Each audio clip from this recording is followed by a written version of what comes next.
Hey everyone, welcome to SuperQuest Saga, the show where we here at the Dungeoncast get online and play some Dungeons & Dragons. My name is Will Stark, and I shall be your incarcerating Dungeon Master for this evening. Joining me as always is... Josh Freeland, playing Sebastian Crenshaw, half-orc, paladin, oathbreaker, hexblade. Yeah. Hell yeah. I am your special guest, Jake, playing Persephone Goldpetal, the galactic druid. Furbolg. Sorry. I'm Brian. Oh, it's Space Wizard. Echo. Dolk this. Fighter Rogue. Let's do it. A lot of moving parts there. So last time on SuperQuest Saga, a lot of stuff happened. The singers on Arcadia sent you guys on a mission to gain the waters of the Lasia. Is it the Lasia or the Celia? The Lasia. In order to help them heal her from her current predicament. So you guys had been journeying on the outskirts of society till you found yourselves at a very boondock way station known as Fraser's Way Station. And you guys tried to order Sonics for delivery. No, Spaceys. You guys tried to order Spaceys for deliveries, and that didn't work out. I think Echo had to go get it. Hank did. Hank did. Oh, yeah, Hank. Yes, Hank. So Hank went and got the food. You guys were grubbing, and then you guys realized something was wrong as the way station was prematurely closing. And before you guys could react, 6 paladins dropped out of the sky and kind of kicked your asses. And now you've been incarcerated by Captain Davarax and his legionnaires and a couple of dragoons. And you guys have been marched across the way station to a polar harbor. And here you are marched aboard a draconic light cruiser named the Terrenthraxis. Though not a Dragonforged ship, the Terrenthraxis is somewhat dragon-like in design. Purple, black in color, with a blade-like bow that slowly burgeons wider toward the stern. The ship has 2 hooking horn-like protrusions hanging down, out, and forward. Around the 2 main exhausts of the ship are 4 large fins similar to dragon wings. And as you guys are being marched aboard this ship, Davarax says, mostly to Sebastian, "We're taking you to Neo-Arcorsia, where you will be court-martialed by the commandant Callan Regos, as well as the council of DSS Upper Brass." He points to 2 soldiers that are meeting the 6 paladins at the ship. "Take these 3 to the brig, full security restraints, and I want 2 paladins on watch at all hours." You guys are then marched to the bowels of the ship. You guys are placed in separate sealed rooms with heavy titanium doors, and each of you is bound by mechanical manacles to the walls, foot to knee, hands to elbow. It is extremely uncomfortable. That sounds like it. So you guys are here for 2 days. What do you guys do? I long rest. Yeah, sure. Everyone long rest. Very uncomfortably. No longer at 1 HP. This is great. Yeah. During these 2 days of being restrained, you are only given 4 monitored breaks, 2 for meals and 2 for relieving yourselves.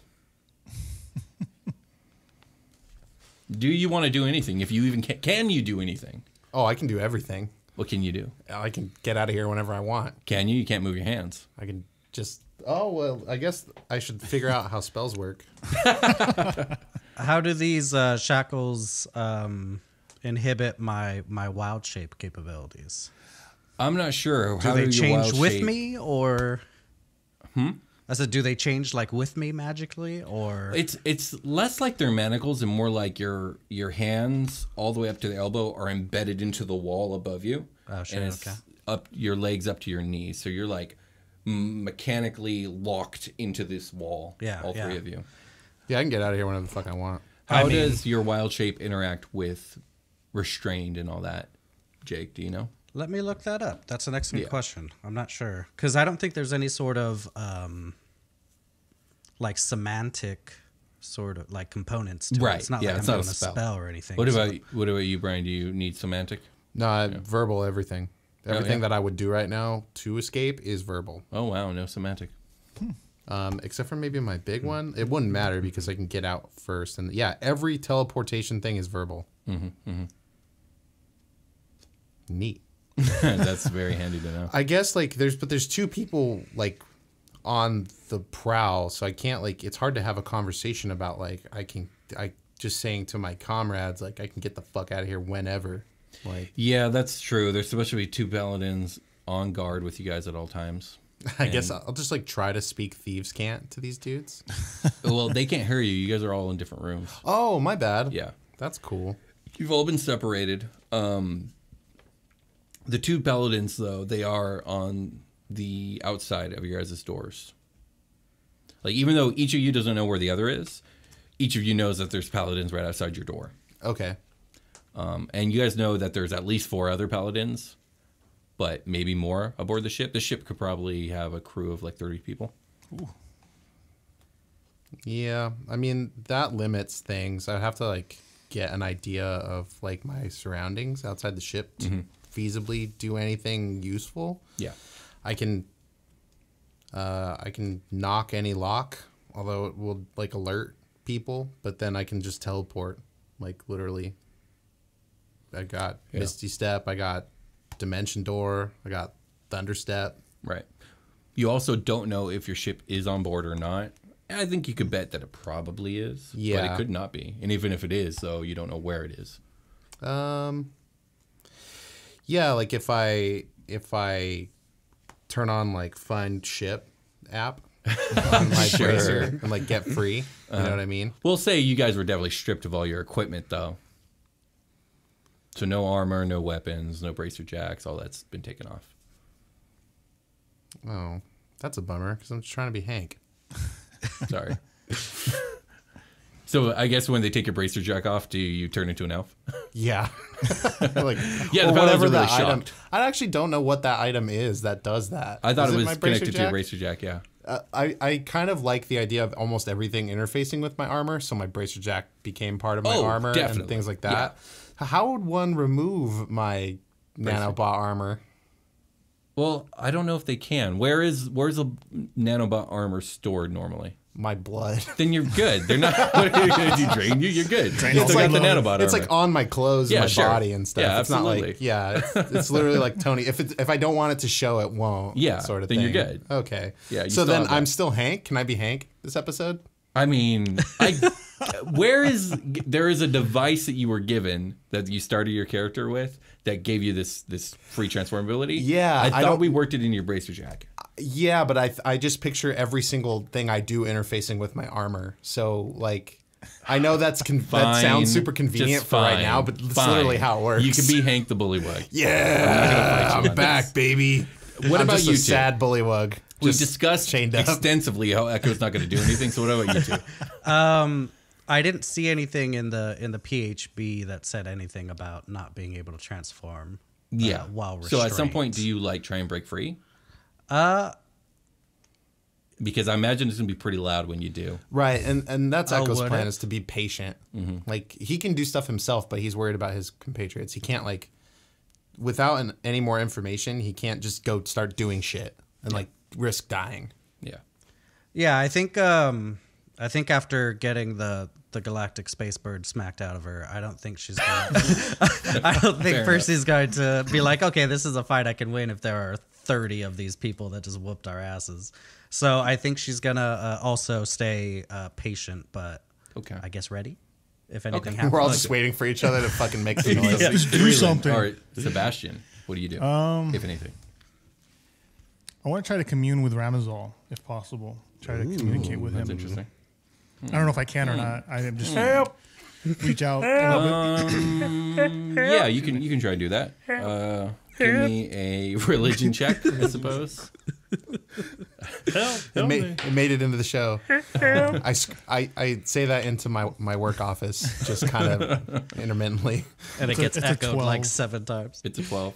Yeah. I mean, what kind of message are you trying to send here? I'm just trying to give him a heads up about the crawling chaos, man. That he needs to be worried that Oh, if it one-track mind. keeps spreading the way it is, it's going to take away all the souls that he sends to hell, because the crawling chaos is going to take over Ooh, and have that's control yes. over all the souls. You know, I hadn't really thought about it from that angle, but That's a you are good correct. angle. That is what would happen. Yeah. Control the souls. And then okay, cool. and the the galaxy. crawling chaos may eventually go to hell to try Right. to conquer hell as well. So kind of just Right. say, hey, this is what we're up against. We're trying gotta to stop it. This is what's happening. So Interesting. I'll send a little voicemail, thought mail. I think we'll with say. I think with the 12, you're very certain that your message has been received in some sort of way, however Okay. that works. Cool. But is that about it? Yeah, I think just chilling, just Okay.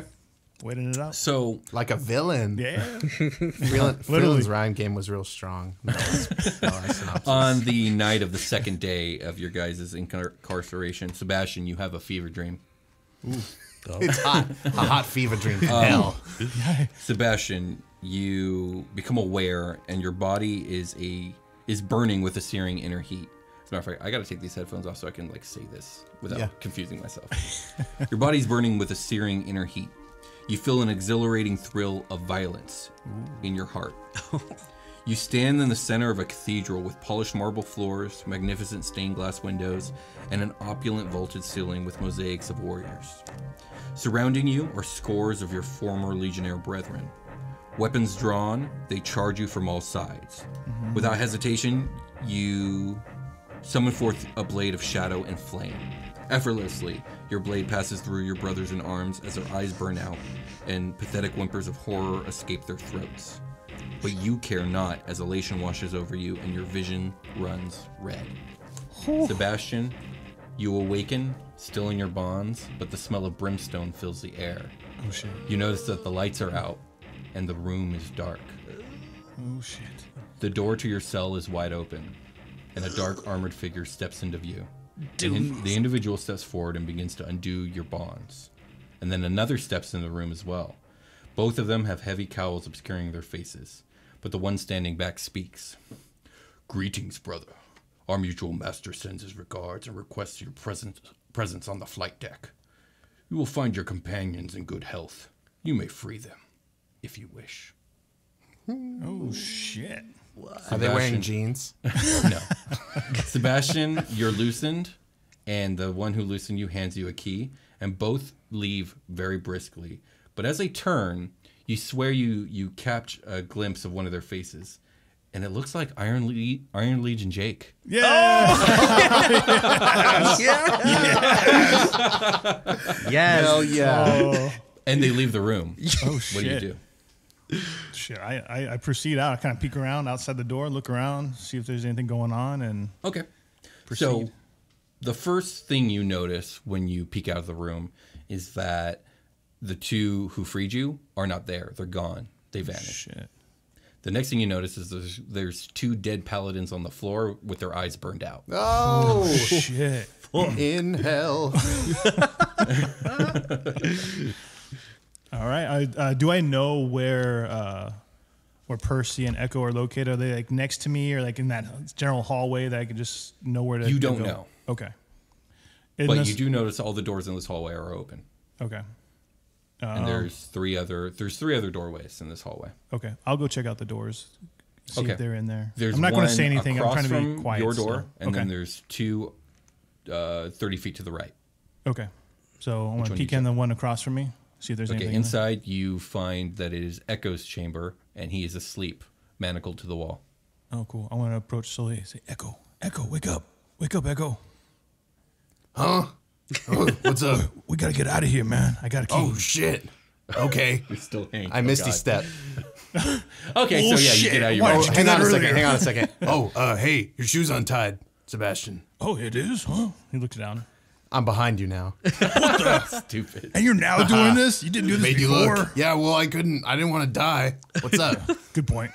Hey, so I had this like crazy dream, and I think my hell brethren's helping me out here, man. Oh, good. Hell yeah. Come check out the hallway, man. There's two paladins, eyes burned out. There's some crazy shit. I think we gotta go get Percy and get the hell out of here. Radical. Heavy metal's happening. I'm not going to lie. I'm a little uncomfortable, but this is convenient.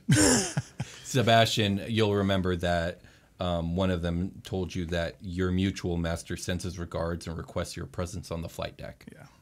Yep. Let's get Percy, and I need to get up to the flight deck. You want to take the key and get Percy and meet him at the flight deck? Dang, you got keys and everything, huh? That sounds good. Yeah. Let's do it. I'll take the key. Thanks, Echo, Hank, whatever. Yeah, Whoever you are.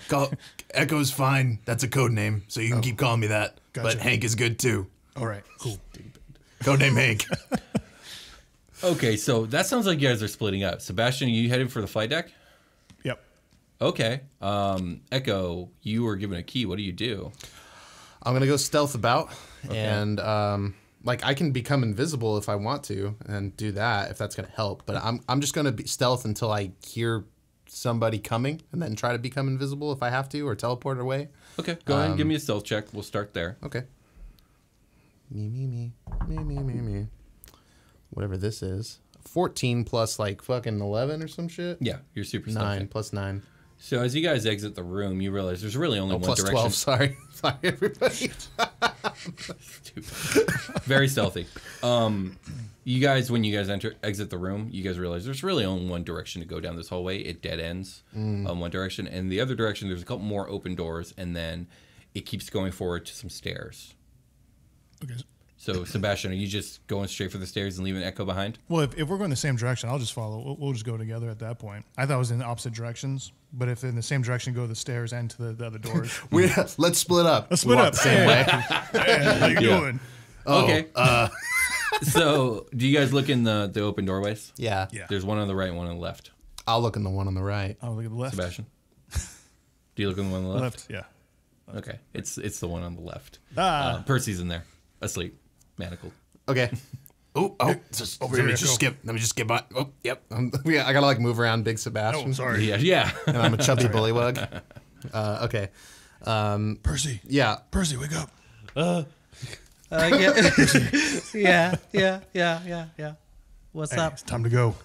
How are you out of your room? Hey, some dark ass shit just happened, man. Hey, I had one of those crazy dreams again, and the next thing I know, some dark figures came in and let me out, and there's 2 dead paladins in the hallway. So I think we need to go. Oh shit! Yeah, we do. And I need to get Guys some and flight your deck. fucking visions. I know. My presence is called upon the flight deck. I need to get up there quick. You got the key? Oh wait, Seb? no, Echo does. Jingle, jingle, click, click, click. Sure. Yeah, Percy's out. Okay. Sick. So now Let's there's 3 of go. you. So you guys don't know where the flight deck is, but Okay. but it's up to you guys how you want to approach it. Do we have any general idea of like directions, like where we're at in the ship right now, or do we just? Stairs. You guys are probably in the bowels of the ship, and the flight deck's going to be up, probably. Right, let's go Up and forward. Up Is the this stairs, ship see also what a we got. dragon? It's dragon-like, but it's not a dragon the way yours guys is. Hank says, I reckon we're in the rectum. I vote stairs. Let's go up. I hate that. All right, you guys can give me investigation checks to see what you find along the way and how well you find your way to where you're going. Let's go +0. +3. That's an 18 for Seb. Nice. 14 for me. And what was yours, Jake? 11. Okay. So 1T1.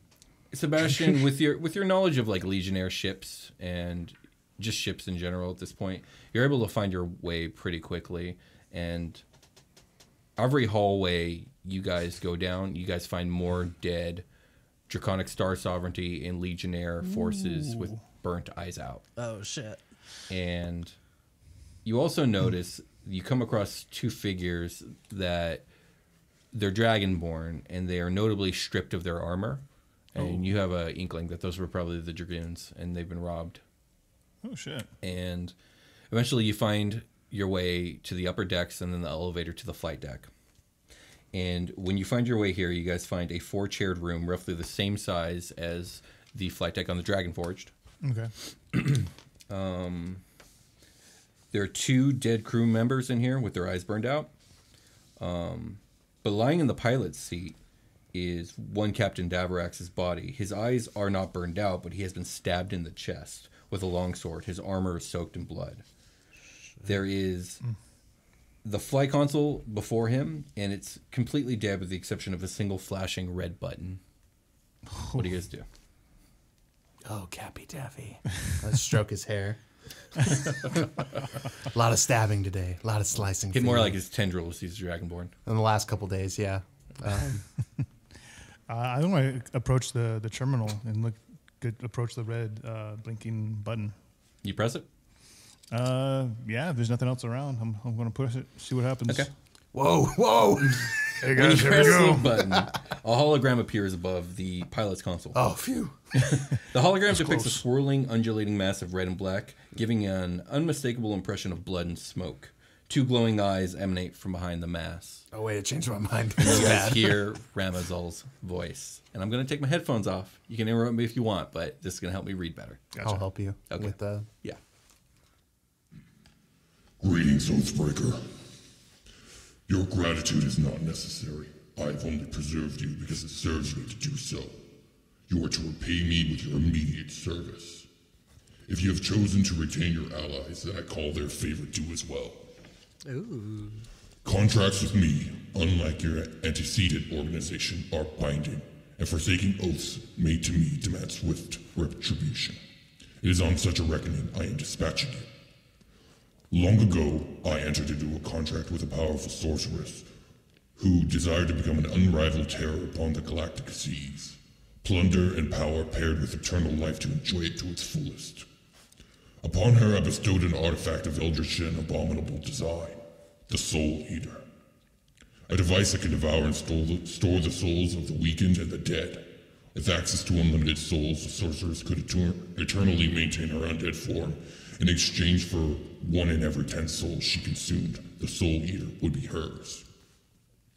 It would seem her conceit and greed know no limitations. I have not received payment in a year's time. Yet her ship eats fat upon the souls of the vanquished amongst this great war. I will not be denied. You were to go to these coordinates by the 8th of Unum. And at this point, coordinates appear with the hologram. 2 massive armies are on the verge of open hostility. The death total should be more than enough to draw out your quarry once the bloodshed is complete. You will know her when you see her. A massive black ship with a gaping maw open in endless hunger. The Bellerophon, and at its helm the pirate lich queen Ryoka. Infiltrate her ship, retrieve the Soul Eater. You need not slay Ryoka, but if you do so, you will gain my favor. Fail me, and you will suffer my displeasure. Finally, I have left a gift for you, my young paladin. In the chair beside you, I am sure you've noticed your former commanding officer. He's been left alive, albeit barely.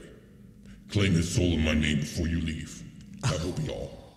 And the hologram vanishes. Fuck. Damn. Oh, Lord. That's nice. Damn. That was thoughtful. Okay. Jeez, I want to kill him. Louise. Jerk face. So what do you guys say to all that? I just look at Percy and Echo like big old eyes like, oh, shit. You guys ready to go on another adventure? Is Davy like shallow breathing, like in the chair? Like, I mean, you guys didn't investigate the body. You're free to. I investigate the body. Give me an investigation or medicine check. Investigation. I'm not healing this fuckface. Wait, not 3. 12. 12. There's a very slight pulse and very shallow breathing. This man's dead one way or another, and he'll probably be dead within the hour. Oh, it looks like he's all teed up for you, big guy. I'll just kind of like damn. I'll get his body shifted to have his neck like over the back of the chair, so his head's like looking up towards the ceiling. Like, there you go. Freeland, Sebastian. Yeah. Percy. Percy's just gonna eyes wide as well, and just I don't think she'd be like super cool with this, and she'll just say, I mean, we have to fulfill the contract, or he's gonna send somebody just like how he's sending us to them. But I'm not gonna watch this, and I'm just gonna walk off the flight deck. Yeah, I saw that coming. Yeah. I mean, I have like I feel like I killed this guy already, like once over. And then he just decided to live, him and his friends. So I'm bitter about it. Yeah. But I'm like, dude, at this point, it's kind of out of Echo's hands. Like, you might as well, like, I see the rationale in this. Just kill this guy. Like, well, not kill him. Send his soul. Send his soul to, just send his soul to hell. But that's up to Bass. Like, I'm not going to kill him. He's dead either way to me. Yeah. Like, if this is going to help. Hey, look, man, this is all weird for me. But if it's going to help keep us in standing, like, I investigated this body with a 12, and he's going to die. So, With a 12, that's pretty good. I know. Yeah. I'm good at investigating. What do you think? Are you going to do it? I purposely didn't use any of the powers I gained from hell when we faced them the first time. but I feel like I didn't it's notice that. Now that's Yeah. actually, that's. Oh man. Yeah, this is undoubtedly a case of you will have to choose to send a good man to hell. Yeah. You know what they say about like lawful good though. Lawful, Jesus. Well, I have chosen my new path, and I feel like I have to follow it. 'Cause I don't know what's going to happen if I don't. If I break this, I will have to do this. And with Sebastian, we don't have any of our gear, do we? So when I have to, You have to drop the elbow. Yeah. There's a sword in his chest? Just because you don't have your sword doesn't mean you can't claim a soul by killing. Yeah. Well, I wanted to do something, but I don't have my stuff. So Here, how about this? I'll pull my sword and I'll hand it to Sebastian. Oh, okay. all right. I've always got my sword. I don't want to watch though either. And also, buddy, sorry, man. This sucks. Sebastian, you find yourself alone in the room with Captain Davarax's dying body. I'm actually just in the corner with my hands over my ears.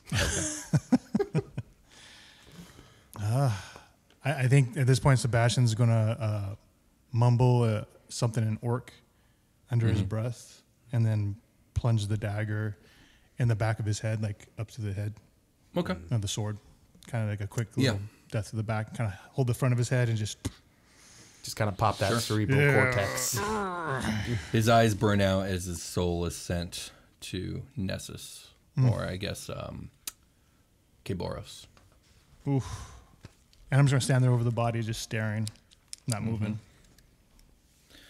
Did he do it? Frozen. So you guys, I heard something. Did you do it? I did the thing. I did it. I did the thing. Okay, I'll All right. You guys have free reign of this ship right now. I mean, I guess theoretically you could steal this ship. That's up to you guys. But you could search for the Starling. You could search for your equipment. Just tell me what you guys want to do. Yep, time to pull data. I'm gonna go up to this console and just start pulling siphoning whatever data's available in there that I can get. Starling, what's up with this ship?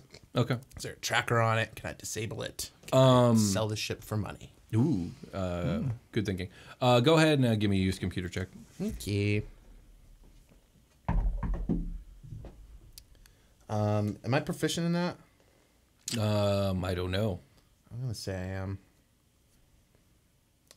But anyway, that's gonna pull me up to where's my where the fuck is the proficiency bonus? Oh yeah, okay. 11. Okay, so you're easily enough able to find the map of the ship, and you're able to see where the hangar is. You're able to see where like different storage caches are, where they probably are keeping your stuff. You know that this thing definitely has big tracker on it. You're not sure if you can shut it off or not, but with 11, you're not. Trying to think. That's about it. Yeah, I'll relay that it's not safe to keep this ship or stay on it for long without consequences of, intervention from parties we'd rather not have to deal with. I'll notify Sebastian in particular about the tracker since I know he knows these systems most likely, and he has like cybernetics and stuff. So maybe I don't know if that'll be useful for disabling like a tracker. Anyway, I'm gonna alley-oop it up to Sebastian to do the slam dunk or whatever. Well, I think right now Sebastian's is he able to download the message from Ramazal? Is it like a message or is it just something? Yeah, it's a message, and you can totally download it. Okay, because I want the coordinates and everything. Because if we're leaving the ship, I need to put it into Echo's ship. So we download all that information. I think at this point we just need to grab our stuff, get whatever we can, and just get an Echo ship and get going.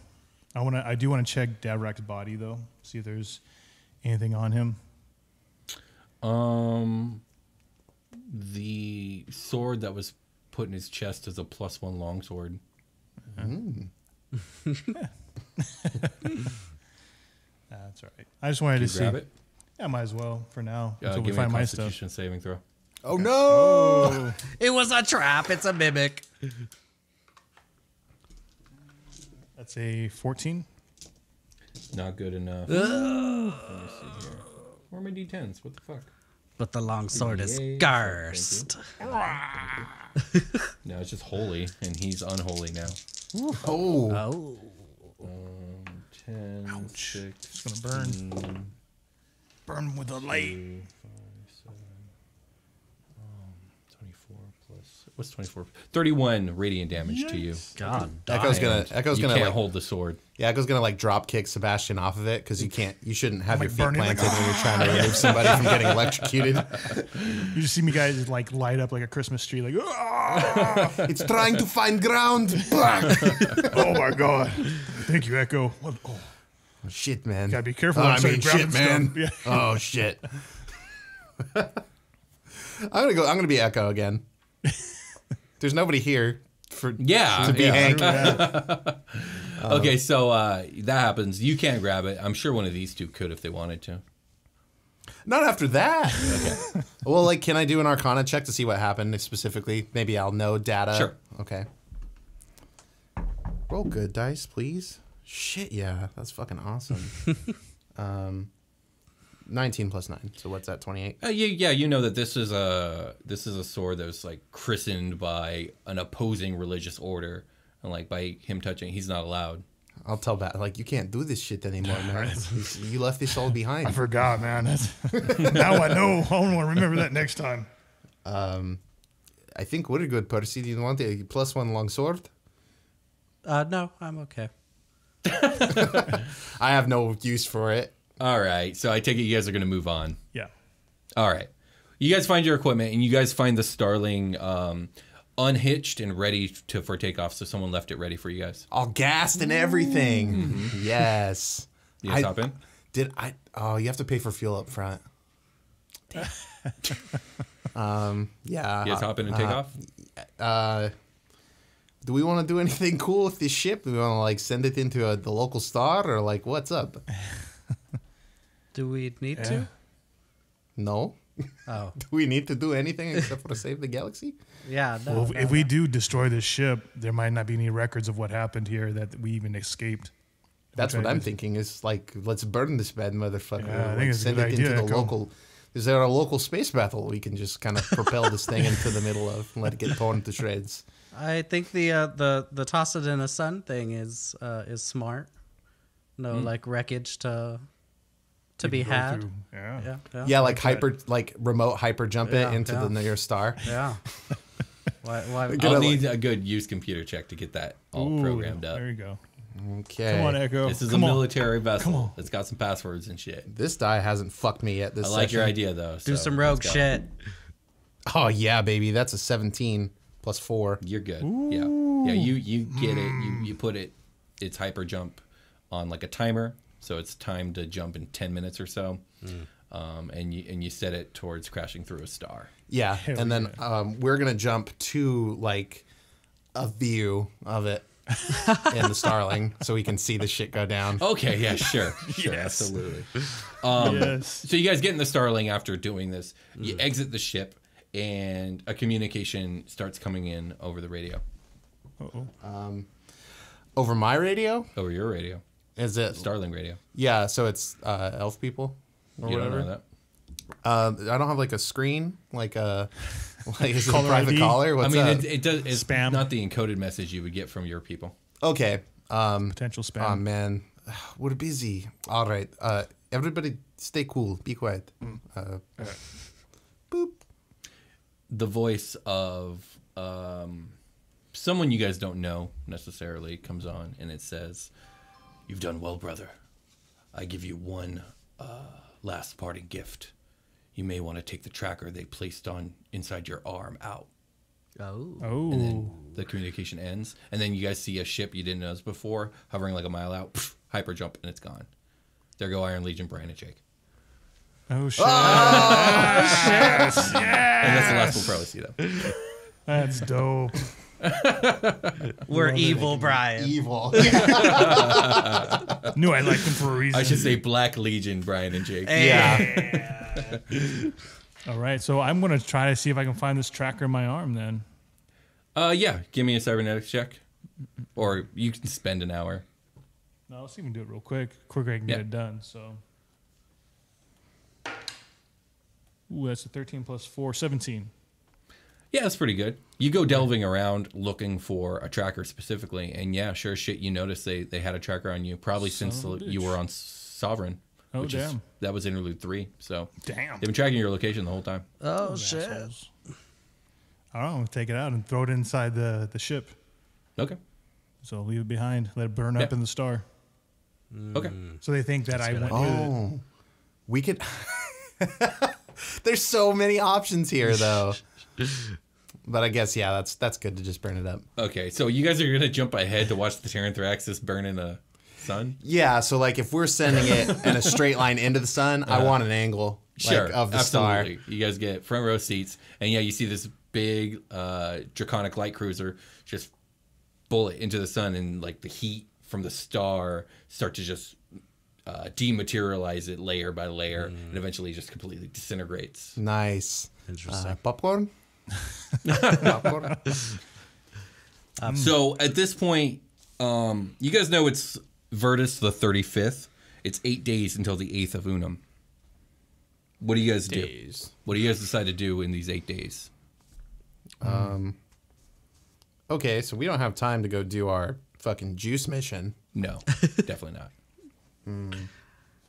Juice mission. How far are these coordinates from where we are?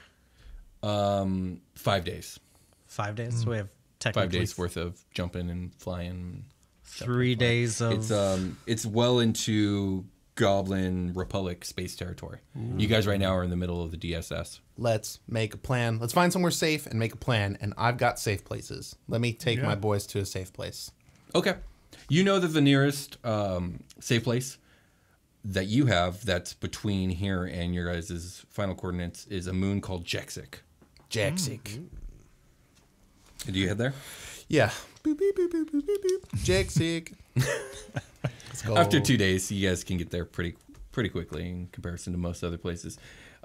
Jexic exists just outside DSS territory and is a rogue city on a volcanic moon. Dark, smoky clouds obscure the domed city. Ruled by no one and bound to no laws, it is every man for themselves in this municipality of brigands, smugglers, and opportunists. Nice. I'll spend a couple days trying to teach basic thieves' cant to my friends. Oh, okay.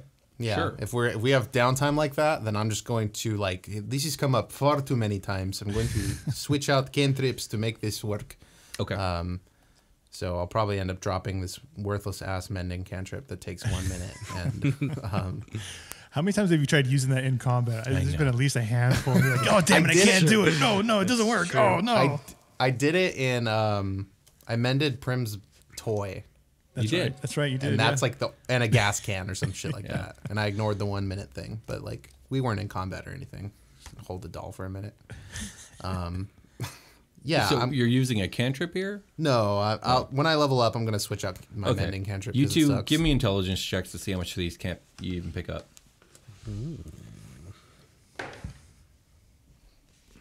That's a 14. Ooh, that's a 4. Percy's not fucking... Yeah, Percy does not compute, but Sebastian picks up some. I think maybe it's because the inherent structure of the language is lies. It just doesn't seem to be getting in there. I don't... Is it Percy's too hand? good. Is it hand motions or is it I don't understand. What is it? And that we can't even get past that.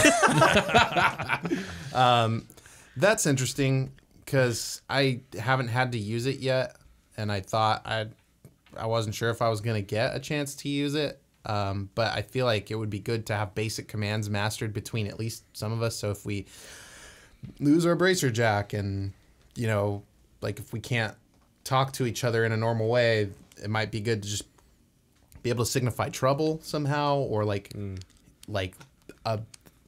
convey spring the trap action, let's move, that sort of stuff, the very basic so there's probably a verbal component of the language and a somatic component of the language for multiple situations. So like a dim hand talk. yeah, I think hand talk is good for sneak stuff. Like, okay, move. Like, you know, I could teach some basics there. Okay. But like the verbal component, like actually holding a real conversation and like conveying information, is probably what's losing Percy. Percy. Yeah. Okay. Well, you guys arrive, and I don't know shit. Echo, you know the place, so you're able to secure cheap parking. We'll say like, I don't know, 20 a day, 20 credits a day. That's really cheap.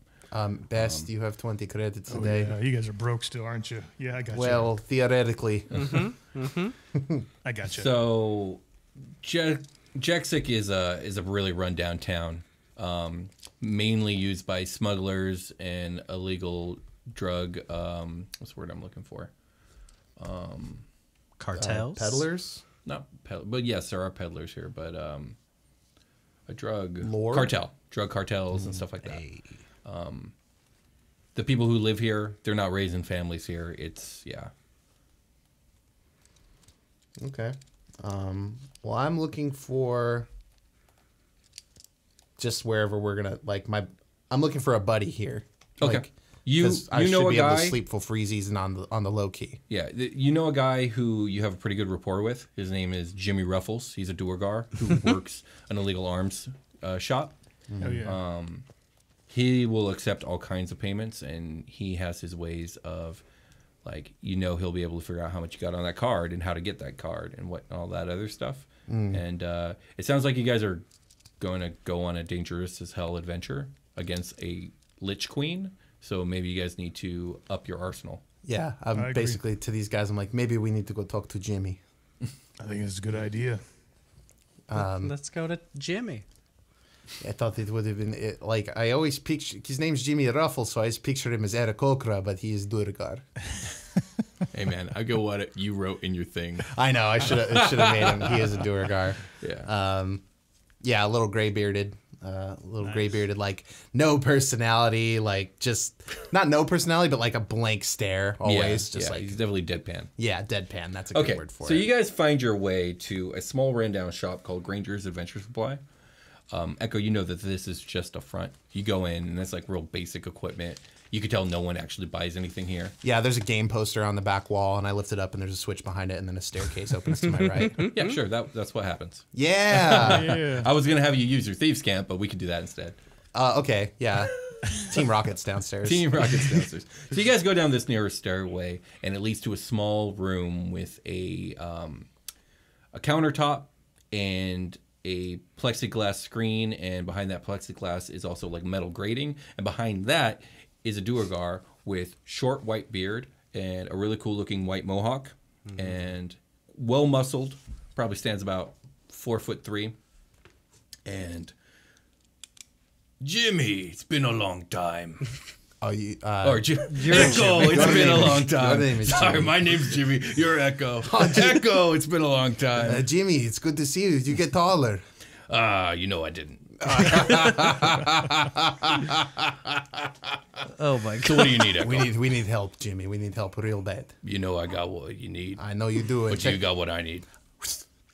The card? Yeah. Okay. Flip out of my. He of my opens like wrist. a little thing that you can slip it under to get to him. Yep. Okay. He takes it. He like runs it through a machine. Yeah. I'll be like it takes scoping my nails and shit. Like. It takes like 5 minutes. So. And he doesn't give you the card back, and he says you have 200,000 credits. Oh, shit. Oh. Good find. Shall I show you my wares? You shall. You shall. So he gestures to the right, and there's a doorway that you guys can enter through. Okay. And then he goes through a doorway on his side to the right as well. Cool. I'll go over there. Do you guys go through? I Yeah. follow Echo. Okay. Echo's doing So you guys it. enter into a 50-foot wide, 50-foot deep, 50-foot tall room with metal walls, floor, and ceiling, but otherwise it's featureless. On the right wall, though, is a large window made of this thick glass, and Jimmy's on the other side in front of a computer console. And he says, "Welcome to the hologram armaments. I can replicate whatever it is you're looking for. I have a wide stock, wide and varied. What is it that the three of you need?" Jimmy, it's been a long time since I've been back here. Do you have like a catalog? Sure thing. And he types in some stuff in the computer, and a hologram appears up on the wall, and it's got just a long list of all the equipment he's got available. Yeah. Okay.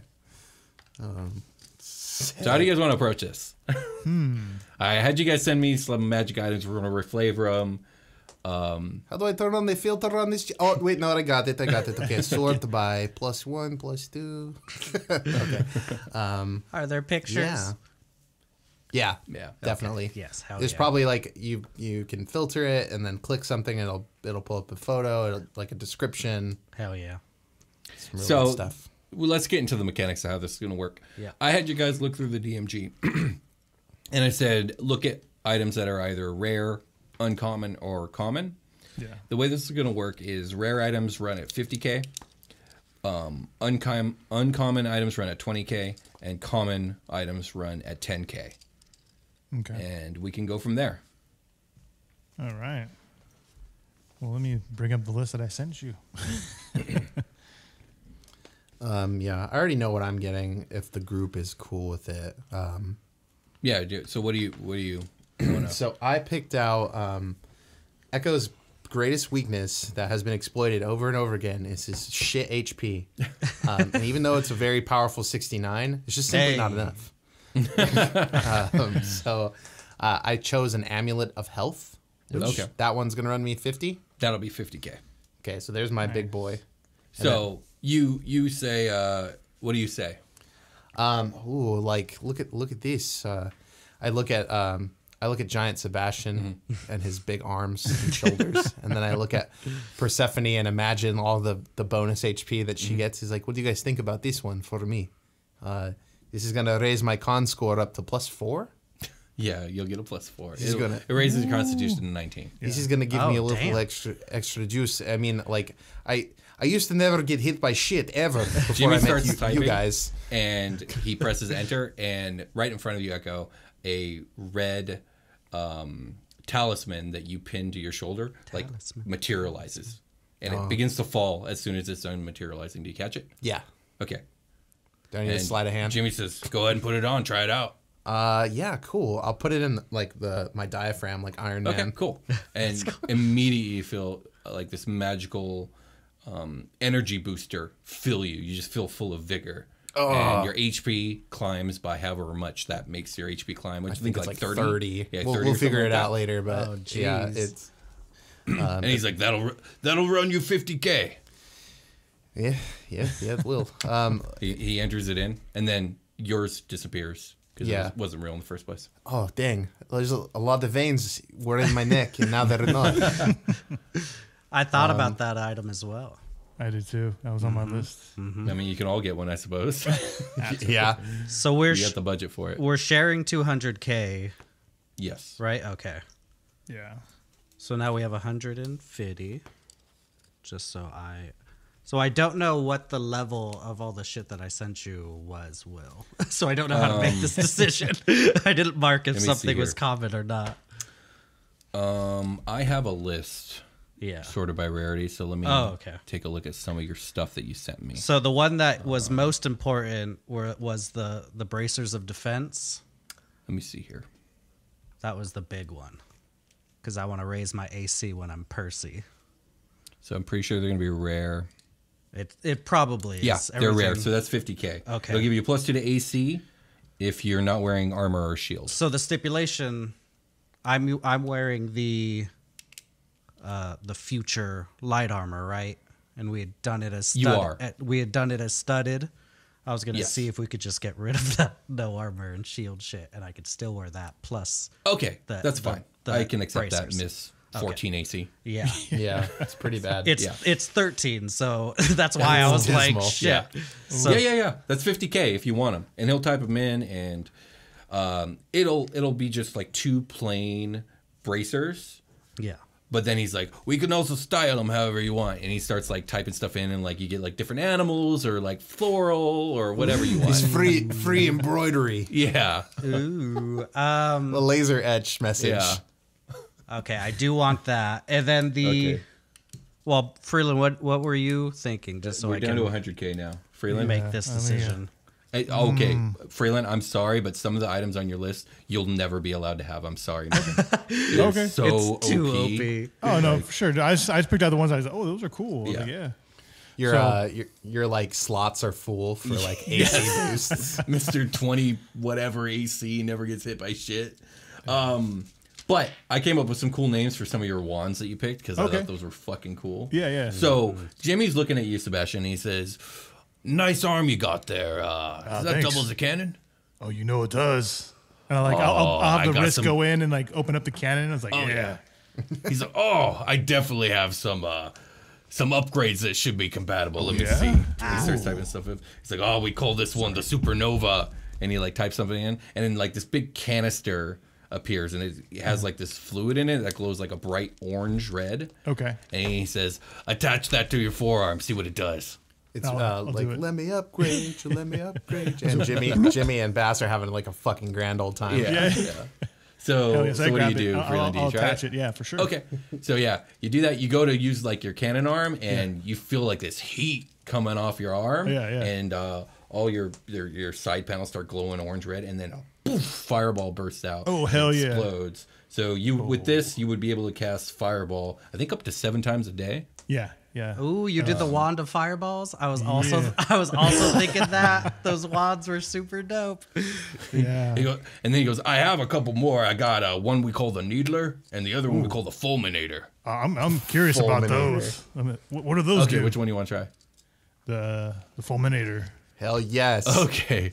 What a so, name. yeah, the supernova disappears. Okay. And the fulminator appears, and it's like this blue electric energy that's just crackling constantly in this canister. And let me pull up the thing. There it is. How do I right click it? So you fire this thing off, and an enormous blue lightning bolt comes out of your cannon. And with this, it looks like you got 7 charges, and you're able to cast lightning bolt from your arm. That's 7 times a day, essentially. Ooh. That's pretty nice. badass That's a good too. spiel. That's nice. You try out the Fulminator. This one is a canister that has like this pink liquid in it, but also has like these weird pink crystals like jutting out of it. Okay. And this is a wand of magic missiles, and basically you're able to cast magic missile X amount of times a day. Let me see here. Wand of... Oh, it's not here. Why is it not here? It's one of my favorite spells. Oh, that's actually an uncommon, your wand of magic missiles. Oh. That's pretty fucking cool. That's 20. Not see bad. here. Not bad. So you would be able to cast 7 charges of magic missile. Each time you blast a missile, one of these crystals literally like gets sucked in and blasted out of your cannon. Cool. It's basically the Needler from Halo. And is it can you stack charges? You can stack charges, and you can stack charges on all these. That's so cool. So any of those catch your eye. Oh, of course they do. I like Ring of the Ram a lot. I don't know if you guys saw that one. I I have don't remember what it was though. I have a ring on like- mine. It's like a fucking like spectral goat Oh destroyer yeah. of I objects. remember that. Yep. That's a rare though, so remember the cost. It's a fun item though. You can break down shit. It does like extra damage to, structures and stuff. Do I I'm want to do? intimately familiar with it because of a game. F-Pets. Yeah. Well, I think I'll go with one of the rare ones first. So do either. Do I want to do the fireball one? you got the or Supernova or the Fulminator? Ooh. Do I want fireball or lightning bolt? That's the question. Oof. That's tough, man. I mean, Echo could already cast Fireball. That's But true. you can also cast fucking Fireball. So where's the drawback here? I don't know, man. And one is definitely thematic It's very Yeah. true. Yeah. for the Hell Paladin. Yeah. Yeah. I mean, I'm not going to be like mad about Me flavor, neither. flavor Yeah, no. jump, like extra fireballs. Oh no. Yeah. I for reals. think I'm going Fireball. What was Okay, it the called? Supernova is yours for 50K. This drops you Supernova. guys down to a budget So we have of 50K left. 50K now. Yeah. So that's 1 rare item, 2 uncommon and a common, or 5 uncommon. No. Five common.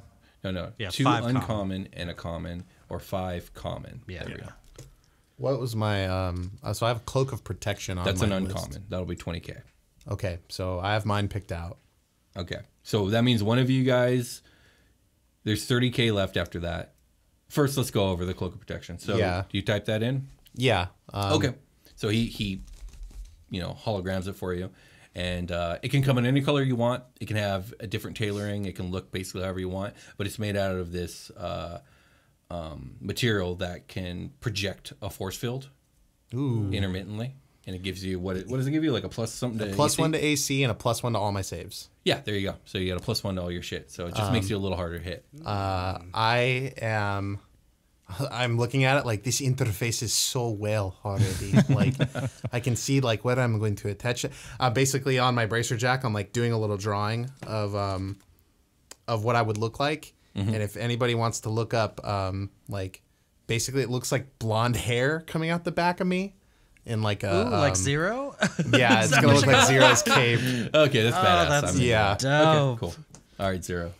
Okay, that leaves 30K. So that means either 3 common items or 1 uncommon and a common. So I imagine that staff I hit you up with was rare. Let's see. Staff of Wild something? Of the Woodlands. I think that was I'm pretty sure that was rare. So Yeah, it's a rare. I'll get that off. Let me see. What was Freeland, are you shopping right now? Are you looking? Yeah, I'm looking to see what else. I'm looking to see Okay. what you have. See, because I really didn't find anything common that caught my eye. I didn't look at too much though. what was my the Cloak of Displacement? That's uncommon. Cloak of Displacement. No, that's rare. Oh, And fuck. something that Okay. Freeland's not allowed to have. Oh no, that was for me. Sorry. I know. Let me get rid of that if that was rare. Hat of Disguise, was that? Hat of Disguise is... It's not showing up in uncommon, so I think... Oh, no, I was in rare, sorry. Hat of Disguise is uncommon. Uncommon. You can afford it. That's 20K, but that would only leave Freeland with 10K. What about So you guys might want the to discuss that. what about the Ring of Spell Storing? Just so I can know what my Yeah. shit is.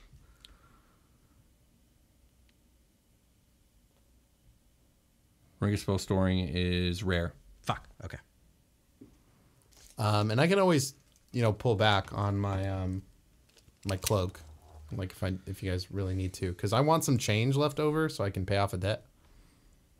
I don't know if we're gonna have any. What kind of That's debt, what I mean, What like- kind of debt do you got? 3K worth to pop a midnight. It means Ace of Rain Night. Yeah. Okay. Well, whatever. He's not very much like Papa at Midnight at all. No, but you can call him what you want. And I'll call him what I want. Okay. So we have 30K, and then Freeland, you're still looking at your stuff. Yeah. Okay, yeah. The only other thing I had possible magic items was the Hat of Disguise, just because I'm so fucking tired of not being able to disguise myself for more than an hour. Why don't you guys never have to disguise yourself? But yeah, that's I mean, you probably will. But that's the risk, because I can 3 already matching hats of disguise. I can already do it Fucking for an fedoras. hour. We'll But we could be bronies. I don't want to be a brownie. What about Thank you? you. Thank you. For I mean, you saying guys that. can try and, charisma Jimmy Ruffles to give you that extra uncommon, the extra 10K budget. Let's see what Freeland has, because I could not get the Hat of Disguise. That's not like a must. Well, out of the list I gave, Will, the only other one that was uncommon was the magic missile.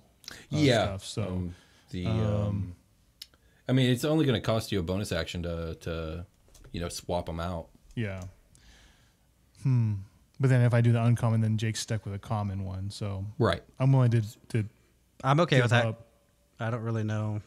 I don't have anything as far as uncommon goes. So if It's the Needler versus the Hat of Disguise, essentially. yeah, Okay. and yours seems doper than my thing that might not ever come up, but it might. But I mean, Yeah. we fight shit anyways. We're wanted goddamn Yeah. criminals, so Fights it's will not. come up, that's for sure. Yeah. Yeah, maybe you just have to be smarter about the disguise magic available to you now. I mean, you guys haven't really failed disguise stuff. Yeah. No, most we part. haven't. I mean, freelancers attacked you, but that's because they're smarter than your average bear. So True.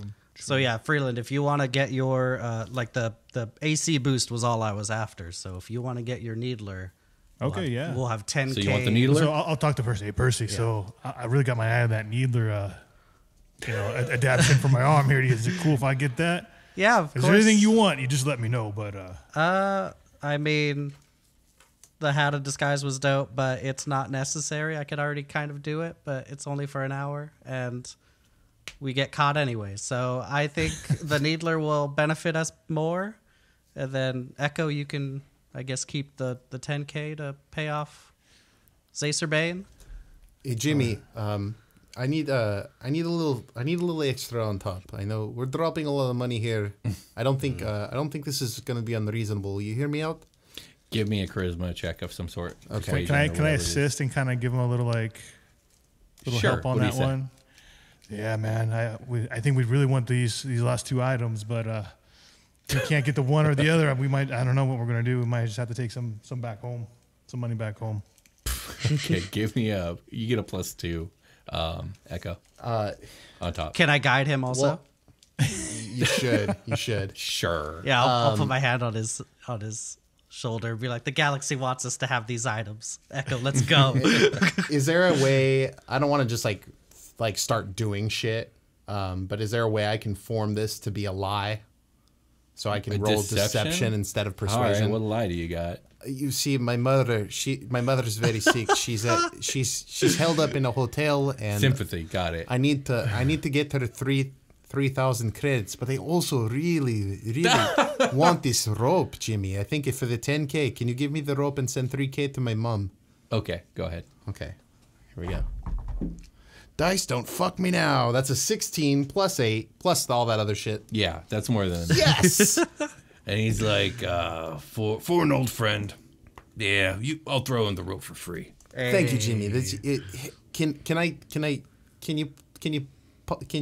you teleport it down real quick? I want to take a look. Just make sure it's the thing I want. Yeah, he types it in. Rope drops down.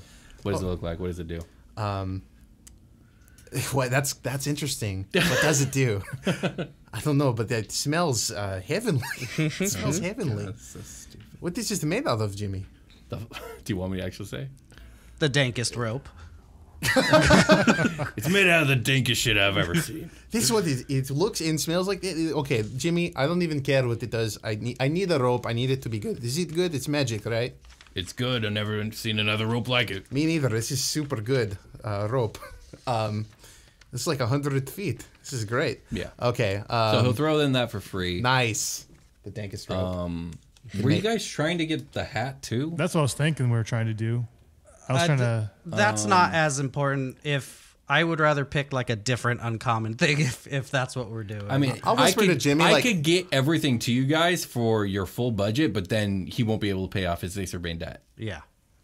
So I don't. Like I said, the AC boost was all I was after. I'll just sidebar with Jimmy. I'm rolling around with Fearbog. Not very, slight. You know what I mean? Yeah. Is there something? Do you have anything? Anything here for us on what we've got going on? Like we could do for this. I have the hat of disguise. I could get it all to you, but I'm gonna need the full 200K. Oh, but my mom, Jimmy. Sorry about your mom. I mean, it's up to you whether you want to help your mom out or you want to like disguise your burly furbolg friend.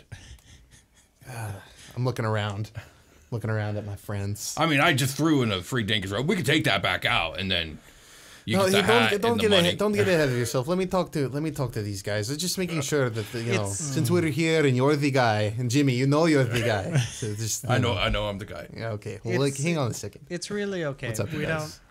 We don't have to. It's Yeah, Percy has said, "I don't want this fucking hat. Can we just leave?" So many times already. Well, we can have this imaginary debt floating over Echo still for another arc or whatever it takes till I get more money. We could. Or like we could have a fucking hat. Because Brian is like, why would I pay this debt when I can have this hat for Percy? Did Percy have another uncommon item in mind? Or? I only had rares, I think. I don't know what else is on uncommon as far as that. I only put down on my list like 4 or 5 things, and it turned out everything was rare. Yeah. Unfortunately. Okay, are you guys settling for the hat and all the money gone? It's up to Jake. Jake. I say no. If it's something that Okay. All right. Yeah. So no hat. You Echo, you have 10K in the bank. He'll give you your change. He says, "Meet me in the other room. I'll get your inventory." Nice. Okay. He'll pass everything over under the window on the other side. So just to go over it. Echo, you got an amulet of health and a cloak of protection. Yes.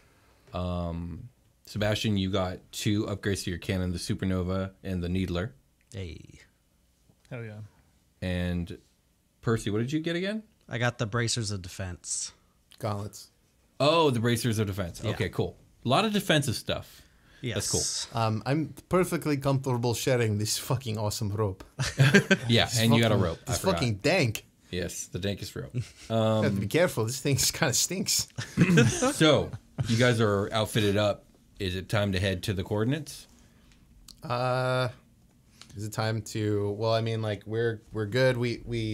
I get like free room and board under secrecy in this circumstances. Yeah. So once I'm sure we did that probably, and then we're ready to go. Okay. We Can I- like can I fucking go- slop or whatever. Can I go You get guys a take off tattoo from real quick? Chexic, and as you guys are leaving, there's a news report. Hold on, over there. Freeland wants to do something. Oh, sorry, I Freeland, was go wondering ahead. if I can go get a tattoo real quick. Sure. Absolutely. What? It only costs you like 150. Okay. Yeah. So 150 creds. Yeah. Do oh no, I'm gonna be broke again, huh? No, I got like 250 left. So Okay. Well, I yeah, guess- well, I you guess find we're a parlor. What do you get? okay. So first off, I'm gonna cut my hair. So it's gonna be like because I had it kind of like long in the back. Uh-huh. It's gonna be really short mohawk all the way back. Ooh, And nice. then on the sides it's gonna be completely shaved. And I'm gonna write something in Orcish and have them copy it on the side of my head. Okay. What do you say in Orcish? The Forsaken. Oh, metal. Leaning in. Metal as fuck. Yeah, fuck yeah. I'll put Forsaken that- and Orcish on the side of your head. Yep. That's How what I got now. dope. So I got Oh, my, I because got, yeah, the orcs are called the Forsaken. That's Forsaken, fucking yeah. badass. So I'm gonna That's super cool. super What short about you guys? Do you guys mohawk get and tats? then the tattoo. I would love to update my my constellations if I can. All your animals. Yeah. Do we Absolutely. have do we it's have gonna be enough a for little that? pricey. It'll be like 500. Is that It'll be okay, 500 Echo? total credits. I mean, he's got 10,000. Oh, I have 10,000 Yeah, hanging out. you have Like, 10K. yeah, I definitely owe you guys. So let me pick up the tab on these. Oh, then yes. thanks. We, as long as you guys, the only thing I want is for you guys to come up with an NPC for who's doing your tats. What is it? Oh. Oh, What do they look like? What's their name? Because they're Echo's friend, and they're sketchy, and they have like a fucking like a rubber banded together tattoo gun. Oof. It's at somebody's fucking garage. God, I don't. Let's even let's start know. with the race. Female goblin. There's a female goblin. Ooh, hell yeah. Okay, so female goblin. Will, you're done. Okay. Freeland, you want to describe what they look like or give them a name? I'll give him a name, Trixie. Hey. Trixie, the female goblin, and then Jake, what do they look like? Can they look like the female gremlin from Gremlins 2? Like super like red lips. Yes. Like Take this in. I am Holy glad. shit. I am glad Jake described her. That's awesome. I was like, yeah. fuck, what do I do? Gremlin. But yes, yeah, that. Gremlins That's hilarious. 2. Oh, What that's is great. this? Oh, you're a laugh your ass Holy off. shit, yes. That's Trixie. Absolutely, Absolutely. absolutely. This is amazing. Yes. Oh, so you guys get your tats from Trixie the Goblin. Everybody, if you're driving right now, because this is a podcast, pull over, Google this thing. over, if Google you it. don't already know. Yeah. Yes. I don't know Pause what, the podcast. All right. I don't know what animals I don't have yet. I don't think I have the Grimalkin or the Yashi. So I was gonna get those two plus Okay. all of the elemental forms. Okay. I'll be Trixie if you don't mind. Yeah, that's fine. Didn't you pick up another form? The prismatic snake you've never used? Oh, that also And the yes. hell Can I use the hell cow out hell of cow. hell? I thought that was a hell only I don't think you can, actually, no. exclusive. Yeah, no, it's a But health that specific. doesn't count as a tattoo. It's No, not like all the stuff you've ever been. Yeah. It's just like the stuff you can It's be. just you were bonded with the plane, planet you were right? on Yeah. in that moment, but it's in a different dimension, so you're no longer have that connection. Then So yes. this says the Forsaken. Okay, that's all done, sweetheart. You're gonna want to get that touched up in 2 to 3 weeks. So make sure you schedule another appointment with either me or somebody else. I'm sure Echo can help you out. It's not gonna happen. Yeah, and tell him that you want it outlined in white. It's really gonna make it pop. And let's see, what did you want, sweetheart? I want a feline. Are we doing the cow? We're not doing the cow. No cow. So cat, dinosaur, giant bird, fire lion, concrete bear, and undisclosed water and wind. She knows what it is, but you guys don't. I mean, I guess I My can hand's describe starting those. to cramp up. Echo, can you go get me a drink? Yeah, okay. I'll just be waiting. Are you getting any work done? No. You know I don't want anything, Trixie. Okay, it's always a pleasure to see you, Echo. You're so cute. Okay, Trixie. Okay, so you guys get your tattoos. Hell yeah. You leave Jaxic. Yep. A news report comes in over the radio that a massive engagement has commenced on the Dwarven Goblin front. Dwarven, Goblin, Elven, and Draconic forces are locked in a Pyrrhic battle with 8 full divisions engaging. It's the biggest single conflict the war has seen thus far. The casualty count is expected to be the worst in living memory. Ooh. And we're going to end the session here. But let's talk about your guys' level up before we end the episode. Yeah. So who wants to go first and tell me how you've gone from level 11 to level 12? Freeland, are you ready I'll at all? go ahead and go jump in that. So sure. Yeah, so I'm just going to actually I'm going to jump a level 11 paladin. Stay hexblade 1, so 11 and 1. With that improvement to 11, I get the improved divine smite. Oh, shit. What does that do? So I have an extra D8 for each attack. Fucking great. Okay. Yep. Yeah. That it? That's it, yeah. All right, cool. Who wants to go next? I'll go next Jake in does. regular fashion. So I'm going up 12, so staying pure druid. That's an ability score increase. I'm going to increase my dex by 2 up to 14. Nice. So with those added bracers of defense, my AC is now 16 and way better Nice. than Respectable. 13. So now hopefully I can stay as Percy, maybe a little bit more. I guess we'll see. And that's it. I didn't really get any new spells or anything. I can now wild shape into CR4 things. So hopefully I get a new We're gonna have to Pokemon give you soon. something. Nice. And that's it. You will. That's me.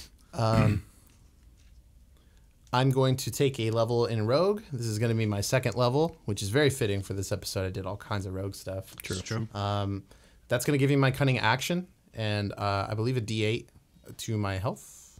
Is it D8? Yeah, it's a D8 with Rogue. So now I can take bonus action on each of my turns. I can disengage or hide or dash. Nice. I also am going to get a huge bump in HP From the with amulet. my magic item. We're going to hash that out. I'll roll my HP. I'll just roll this D8 real quick. That's what I do on the show. Just everybody doesn't do it, and then I just do it at the end. That's a 4 plus my con. Now, is this con going to be with the amulet? It's a 19. That's nice. So it's- That's real nice. It's a good item. I'm gonna have to calc that up for Yeah. sure. And then the dash, and then now my base AC is now gonna be 18. I get a +1 to all my saving throws as well, as long as I have my item on. When you give yourself the amulet in D&D Beyond, it'll calculate it all for you. Hell yeah, I gotta make sure my items are on point in D&D Beyond then. And then Echo probably has some stuff in the works for his armor magic item we've alluded to for a couple episodes now. Yeah. So I've been doing like wizard research and shit at home. So maybe Aloea is working on something for me right now. Sure. I'll just kind of put it at that, and she's like, "Okay, well, I've got the framework for what you wanted, and I'll figure it out while you're gone." All right.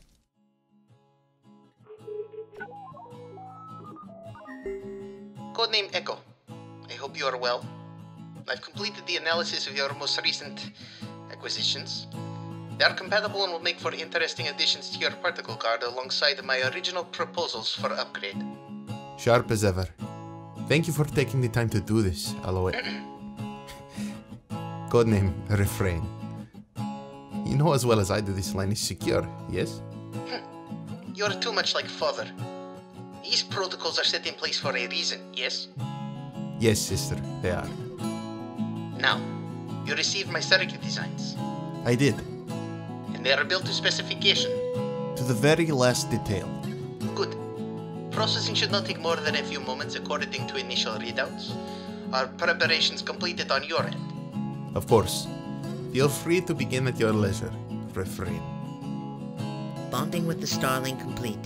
Integration process initialized. Echo takes a deep breath and closes his eyes. A silver cloud of nanoparticles begins to form in front of him. Hovering over the items placed upon his workbench, the cloud floats downward onto each of them. The particles rest amorphously before suddenly taking form in the exact likeness of each item. A silver replica enveloping what was. Elemental circuit integration complete. Amulet of health integration complete. Cloak of protection integration complete. The Dankest rope integration complete. Another breath and the particles start to move again, becoming once more a nebula of glimmering specks before gradually disappearing, leaving no trace of the items on the workshop behind. Go on, give it a test. Without a word, Echo activates his particle guard. A reflection of himself is projected from his ship. He eyes the cylindrical holster just above his left wrist, a new circular light glowing on his chest, and the billowing swaths of gold that now taper from his shoulders and neck. It's a bit flashy. I like it. Powerful. As expected of you. Now for the matter of your combat efficiency analysis.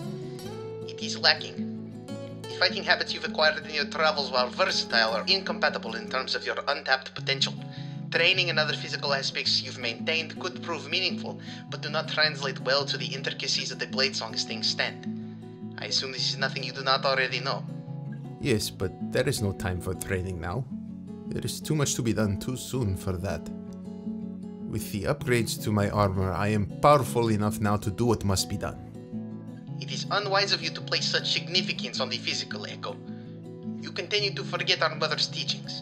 Your mind is what makes you strong, and our bond as a people. I know it will take time, but you must overcome your fears. But for now, there may be something more I can do to help. I am listening. I have fought many battles in your absence. I have worked endlessly and have attained much. We are kin, and as such share a bond stronger than most. It is because of these circumstances that I believe my experience can be passed on to you. What exactly are you suggesting? The particle guard is the answer. That and the Bladesong. I believe it is possible to overlay my battle experience. A detailed analysis of combat over the last 10 years for my own PG can be uploaded to yours. Our unique compatibility along with an algorithm of my own design theoretically makes this possible. However, Risks? it will change you. It will rewrite memories, aspects of physical skill. It will substitute past experience with my own. I can target these memories with your assistance, but I cannot make you any guarantee that it will work until we try it. And I do not wish to take from you what was earned, should you wish to keep it. There is such little room for error. There are forces out of my control threatening the destruction of all we know. If I must sacrifice to make up for lost time, so be it. I will need every advantage I can take to protect what is truly important. I understand. Algorithm XIX activated. Unification required before initialization. You must remember what you wish to replace once unification is complete. Stay focused. Do not think about anything you do not wish to lose. Understood.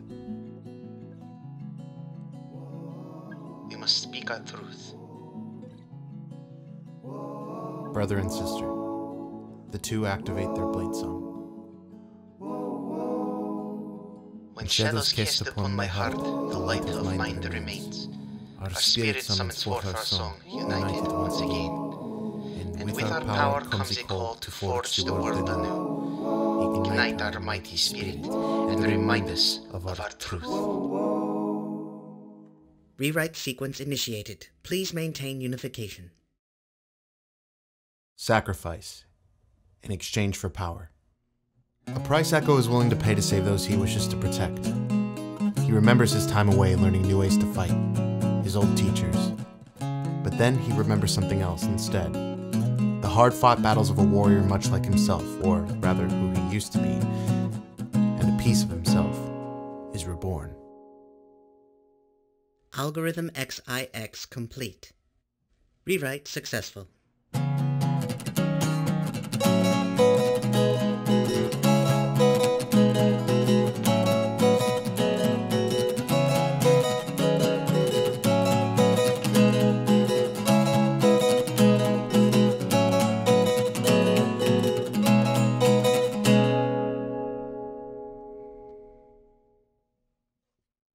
So you guys are on the way to the coordinates given to you by Archduke Ramazal. And on your way, Percy finds herself feeling lost and vulnerable. The loss of Victoria, the reemergence of Carter, and the weight of the war have all taken mental and spiritual toll on her. Normally the caretaker of the others in the group, Percy now finds herself in need of comfort and guidance herself. And so she does the only thing that she can think to do. Percy takes the time to meditate and commune with the galactic spirit. Percy finds herself on the edge of her spiritual sphere. Stars above shining like diamonds in the sky, reflecting off the water of the infinite ocean that is her sphere. In patient meditation, Percy waits for the galactic spirit to commune with her. And she waits, and she waits, and she waits. But the galactic spirit does not come. Every time Percy has found herself in need, the galactic spirit has come to give both guidance and comfort. But now the sky of the spiritual realm remains cold and indifferent. She attempts to reach out to a sphere she recognizes then instead, Yuma's. But try as she might, the distant sphere is close to her, as if Yuma is distracted or unable to feel the call of her druidic sister. In this moment, Percy feels despair. Like the days of her childhood, she feels truly alone and abandoned in this moment. A stark, irrational fear grips her, and as she struggles to maintain her composure, she nearly loses her connection with the spiritual realm. But then a low, deep voice from behind her distracts and startles the young druid. What troubles you, child? Why do you call out so brightly? Percy, you turn to see an older Furbolg male standing behind you. You recognize him as Rohorn, the speaker of the Furbolgs on Arcadia. Though instead of the council uniform you have seen him wearing, he is instead adorned in armor made of smooth and seamless white wood of what could only be a Sildarian tree. Green living leaves adorn the joints of the armor, and a laurel crown rests upon his brow. What do you say? Oh, Rohorn, how did you find me? What are you doing here? I was meditating upon my own spiritual sphere when I saw yours shine brightly. I recognized it was yours. And us singers, especially us speakers, are almost entirely of a druidic order. It is not so hard to reach out to another druid of which we have personally met. Oh, I need to practice that. I only have drugs and and other illicit means to get to this plane. I think I've gotten a little bit better at meditating to get here, but usually it is psychedelics. I have heard of these chemicals that make reaching your spiritual state much easier, but as with most things, practice leads to mastery. Of course. Still, you've called me here. I saw your star shining brightly and I felt your pain. What is it that ails you so? I just feel lost, Rohorn. We just lost the captain of our ship, the heart and soul of the team, and I also fear the orc paladin that you met on Arcadia. I fear he's going down a path that I won't be able to follow if he continues down it. And I just don't know how to proceed. I don't know what to do. Rohorn thinks on this for a minute, and he says, "It is one thing to understand that all life is one life, and that death and loss is the natural end of the time allotted to us before we must return, and an entirely other thing to have reached such enlightenment as not to feel pain of grief. It is natural to feel the pain of loss, but it's important to remember that loss is natural." He goes on to say, "This war has taken much from many, loved ones, homes, livelihoods, and I know something of this pain of grief you feel. I once had a brother, but he is gone now, taken from me." He then mutters something under his breath and seems to shake his head and says, "But this is not about my grief. Your friends must mean something very important to you. And your former captain, you honor her deeply with your grief. Grief is a terrible thing, but is also a beautiful thing.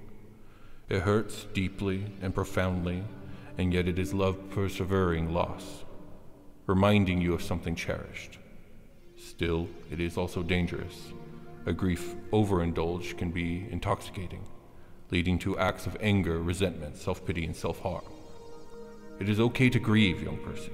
Do not grieve overmuch. It would dishonor your lost ones to do so." You know, I got a very similar conversation with another druid that helped me the first time I lost a compatriot. I find myself prone to the acts of anger and leaning more into my animalistic side because it is the best way to, instead of keeping it in, it's better just to let it out. You've been relying on your survivalistic side, it seems. Yes. Though you are Furbolg, you are not of the singers. I can sense that the song does not thrum within you. Have you ever heard it? No. I don't know if I've ever really seen singers perform other than when you guys were meditating or singing over Prim in the garden. Yes, one of our songs of healing. The song is, well, it is complicated, and many spend their entire lives pondering upon the nature of the song. But essentially, it is a rhythm and harmony that permeates all life. We, and he gestures at both you and him, the singers, have a natural predisposition to hear it, though I've heard tales of others successfully doing so. It changes and is ever-changing, and we ourselves can change it, for it is many songs. But there is one song, in particular, I wish to speak of with you. It is named the Song of Grievance. It is a powerful song, and thus one most easily heard. I would teach it to you, if you wish. It may help you in finding your way. Though I warn you, it has the potential to unlock suppressed memories of pain. So much so that some have even come to call it the Song of Remembrance. I would have you know this before agreeing to learn. I think I'll take any help that I can get, and learning more about the songs and singers is something I've wanted ever since we got to this time. So please, Master Rohorn, help me. He nods. He takes a seat on your spiritual sphere and proceeds to sit in a meditation pose, and he gestures for you to sit beside him. Sure, yeah. Sure, we'll go over and kneel down. Rohorn closes his eyes and begins to speak to you, Percy, and he says, Listen to the sound of your heart, to the sonance of your breath. Feel the harmony of your emotions, and the emotions of those around you. And then Rohorn begins to sing, a rhythmic melody escaping his throat. Low and mournful, slow and strong, tender and solemn. This song has no words, and it needs no words, for hearing it draws tears from the eyes and causes an ache in the soul. Percy, you are awash with emotion, but you listen all the same.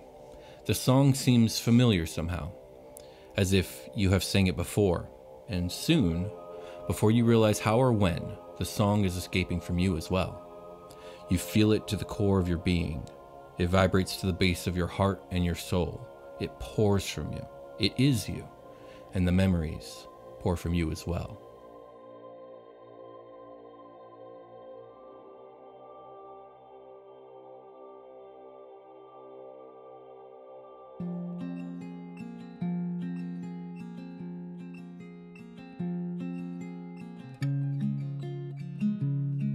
You first hear the voice of a woman, angry and crying. You become aware that you are sitting on a rug on a stone floor. You are wearing a simple cotton dress. You are also quite small, somewhere between 2.5 to 3 feet tall. Before you on the floor are some small wooden toys. Looking around you, Percy, you see a small, quaint, one-roomed cottage. Cozy. Home. A tall furbolg woman is speaking to a furbolg man dressed in green robes. The man looks stern and stoic. The woman looks distressed. No, there has to be something else we can do. I can't accept this. I won't accept this. Go back to the council and tell them I refuse. The man in the robes speaks. Rinna, you know I cannot do that. I mourn for you, I really do. But we must do as is called upon us to do. She's just a little girl. A baby. My baby. Yes, she is but a child born marked by the wood for more. She bears the likeness of the white stag. You knew this day would come sooner or later. You were witness, as we all were, to the calamitous sign in the sky, a burning black star falling from the heavens. We have communed with the wood. She has come calling, and we must listen. But why? Why so soon? Tell me, why would she do this to me? I have honored her soil and nurtured her boughs, and yet she pierces my heart in kind. The wood's will is not so clear even to I. She loves us and provides for us, but she sees beyond our short sight and short lives. She calls for a reason beyond what we are allowed to know. She calls for the girl, Rinna. We must give her to the wood. The man steps away. You will have some time. 3 days. The council will recommune with the wood. But in all our time as listeners, she has never changed her mind. The man leaves the cottage, and you are left a moment listening to the sound of a woman crying. Percy will just look around, because I'm sure she doesn't really think back on this moment a lot, or at all, because this is unlocked by this dope. Yeah, this is unlocked. This is a suppressed song. memory. So she's just gonna look around her home and look at her mother, and just be crying while she's like just aimlessly looking around. Your mother hears you crying, and she rushes over to you and takes you in her arms, and the memory fades. And a new memory fades in. You first hear the sound of rustling leaves and the soft crunch of boots on soil. You feel a deep chill in the air. Around you, a deep mist roils, and the trees of an ominous forest stand stark and white. You are held in the arms of a female furbolg, Rinna, the one from before, your mother. You are still small. Over her shoulder, you see a group of 7 robed figures following. You travel like this for some time, your mother clutching you close. Eventually, you come to a stop at a crossroads in the wood. Your mother sets you down. Her eyes are red with freshly fallen tears. The 7 robed figures stop 40 feet back. Rinna kneels before you, Her dark brown eyes stare into yours. Though you may never forgive me, know that you were never unwanted, my child, but were taken from me. You must go to the wood, for she is your mother now.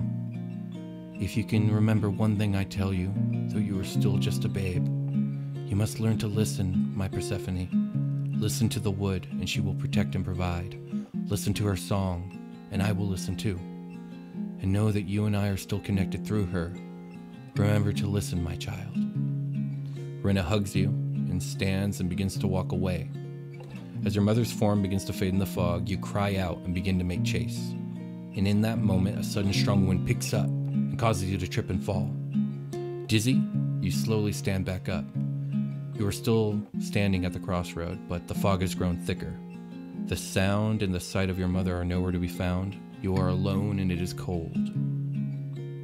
Standing at the crossroad, you hear a sound to the west, a whistling wind.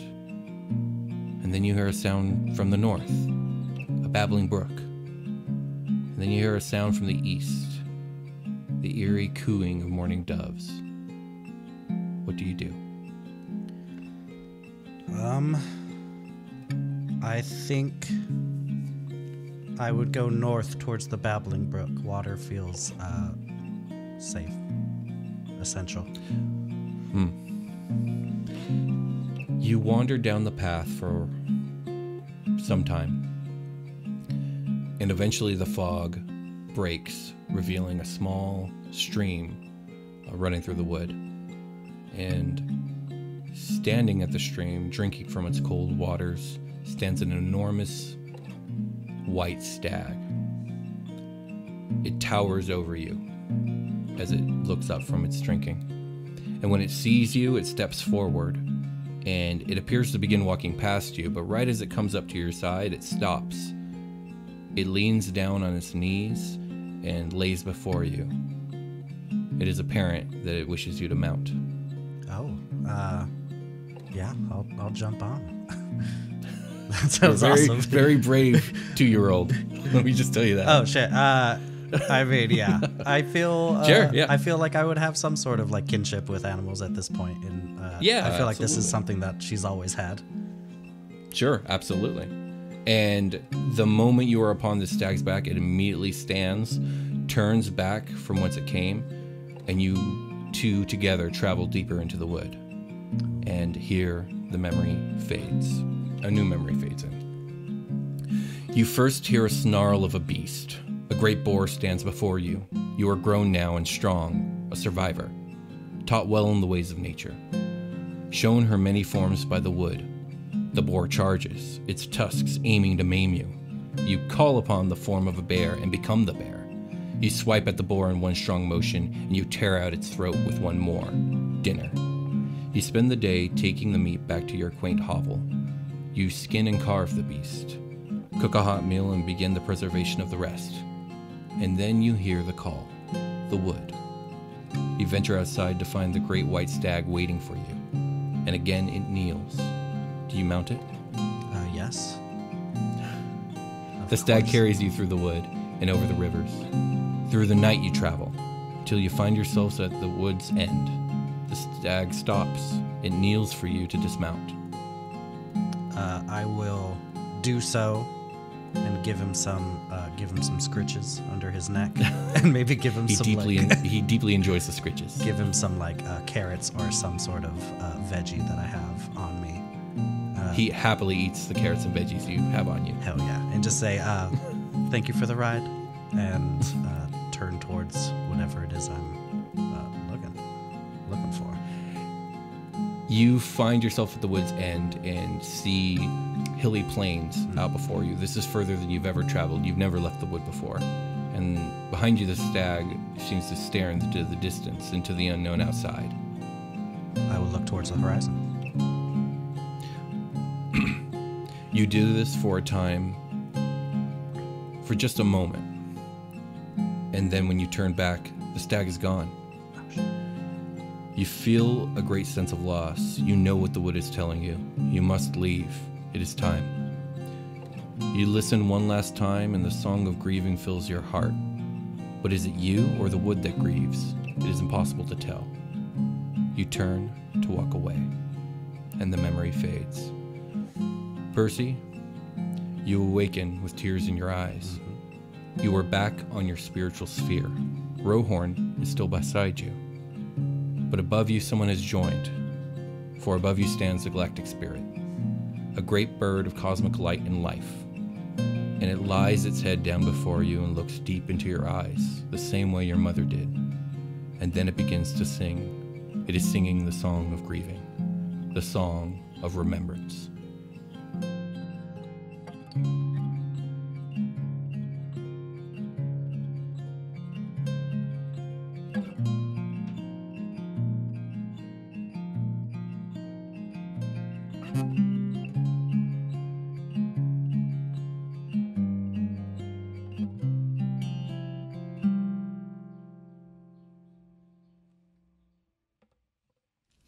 And with that being said, I think we can end this episode of SuperQuest Saga. Hell yeah. If you like this show, please like, subscribe, comment, leave a review on iTunes. So important. And we will see you guys next time. Please. Bye. Bye. Bye-bye.